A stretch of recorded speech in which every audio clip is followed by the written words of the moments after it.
Install Android 12 on Redmi 7 via AOSP ROM.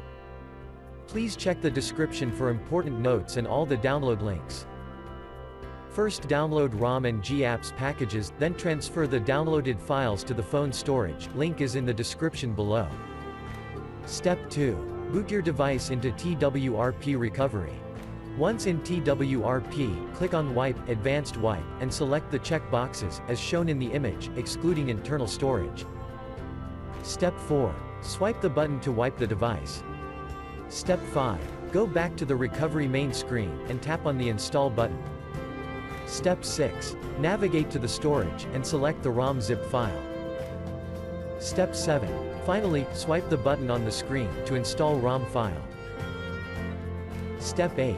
Flash the GApps zip package, in the same manner. Step 9.